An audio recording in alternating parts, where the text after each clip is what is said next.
Christopher Nolan తీసిన 'the Odyssey' movie is not up to his standards. It's a let down.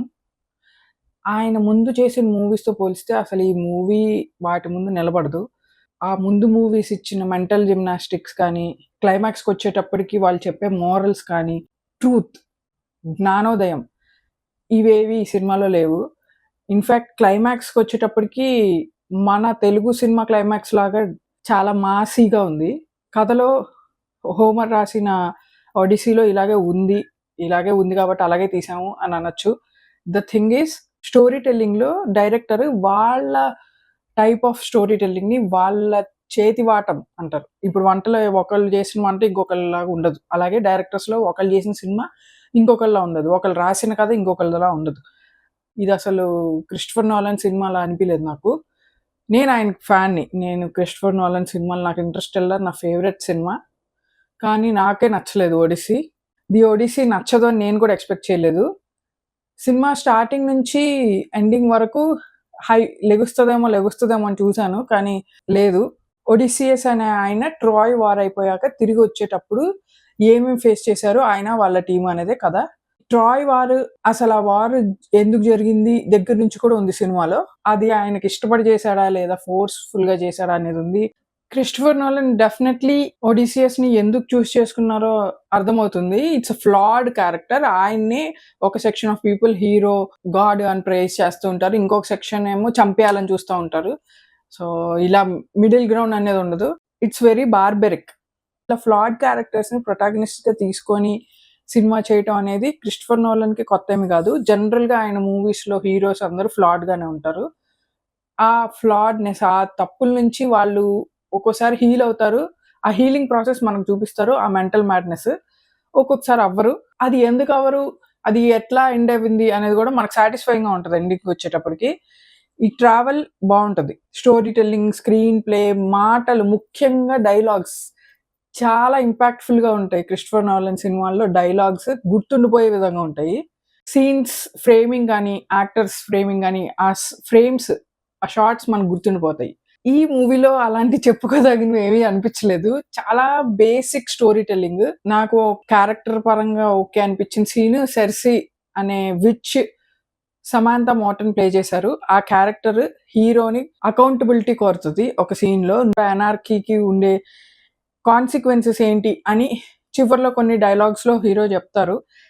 కానీ ఈ feel అంతా మన cinema చూసేటప్పుడే మనకొచ్చేలా చేసేవాడు ఇంతకుముందు సినిమాల్లో క్రిస్టోఫర్ నోలన్. ఇందులో మటుకు ఇలా ఎండ్‌లో డైలాగ్స్‌లో ఏదో తెలుగు సినిమాల్లో మొత్తం చేయాల్సినంత చేసేసి క్లైమాక్స్‌లో మేము చాలా మంచోళ్ళం, పీస్ కావాలి మాకు అని కోరుకున్నట్టు సినిమా మొత్తం బ్యాడ్ చూపిచ్చి ఎండ్‌కి మటుకు ఎనార్కీ అని బాధని చూపిచ్చారు.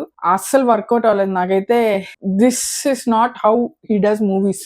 నేను ఆయన మూవీస్ ఎండ్‌కొచ్చేటప్పటికి అవి ఎండ్ అవ్వకూడదు. ఇంకాసేపు ఉంటే బావుండు. ఇంకా ఈ ఫీల్ ఉంటే బావుండు కాసేపు అనుకునేదాన్ని.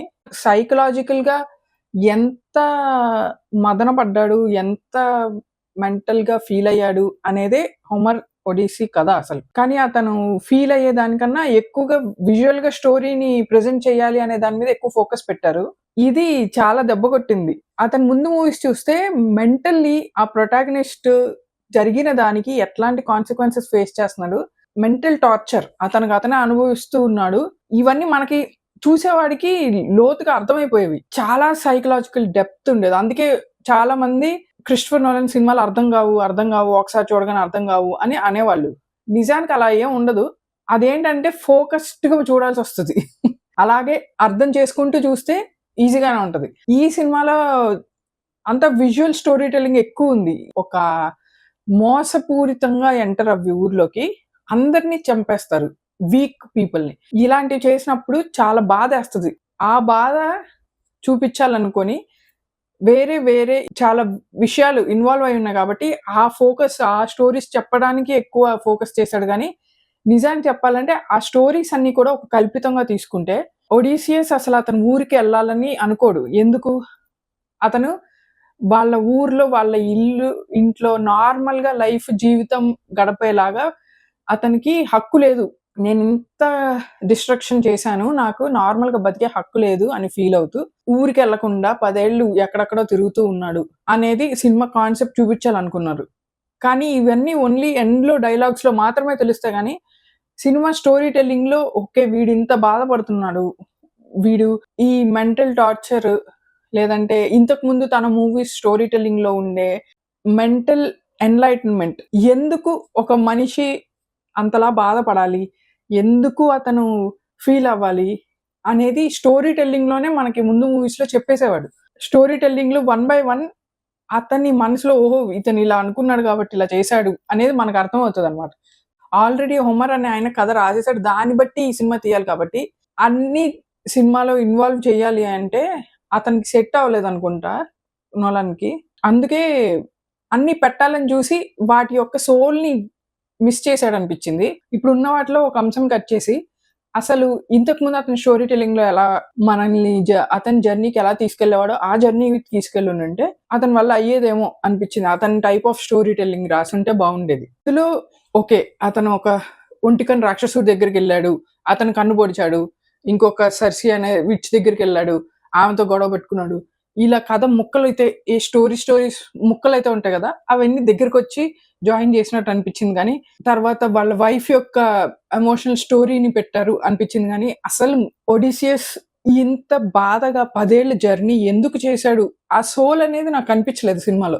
అతని సోల్జర్స్‌ని, అతని టీమ్ మెన్‌ని అతనే పనిష్ చేస్తున్నట్టు, అతనే హత్య చేస్తున్నట్టు అందరిని చంపుకుంటూ చివరికి అతనొక్కడే మిగిలిపోయాడు. అంటే వాళ్ళందరూ వాళ్ళని చంపారు కాబట్టి, ఇతను వాళ్ళకి పనిష్మెంట్ ఇస్తున్నట్టు ఫీల్ అయ్యాడు. అంటే దేవుళ్ళు లేరు, ఏమీ లేరు. ఇతనే వాళ్ళందరిని చంపేసి, ఇతనికితనే ఒక హీరో అని ఇతనే అనేసుకున్నట్టు అనిపిచ్చింది. ఎండ్‌కొచ్చేటప్పటికి ఈ అసలు ఇలా నెగెటివ్ అనిపిస్తానే ఉంది గానీ, ఎక్కడ పాజిటివ్‌గా అంటే ప్రొటాగనిస్ట్ జర్నీతో మనం వెళ్తున్నప్పుడు అతను నిజంగానే ఒక మంచి మనిషి అయినప్పుడు మనం అతనితో ట్యూన్ అవుతాం గదా! అది లేదు.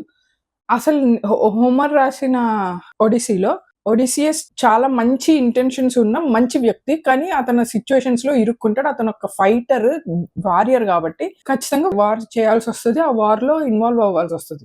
ఇప్పుడు 'అశోకుడు' అంతమంది వార్‌లో చనిపోయాక ఎలా అయితే అతను పీస్ కోరుకోవాలని ఎళ్ళాడో, ఇతను గూడా పీస్ కోరుకోవాలి. ఇంత ఘోరం చూసాక అన్యాయంగా అందరిని చంపేసామని ఫీల్‌తో ఉంటాడు. కానీ మనకా ఫీల్ రాదు సినిమా చూసేటప్పుడు. నేను actually 'Odyssey' Christopher Nolan direct చేస్తున్నాడంటే, అతను ముందు మూవీస్ చూసి అంత బ్రిలియంట్‌గా తీశాడు గదా!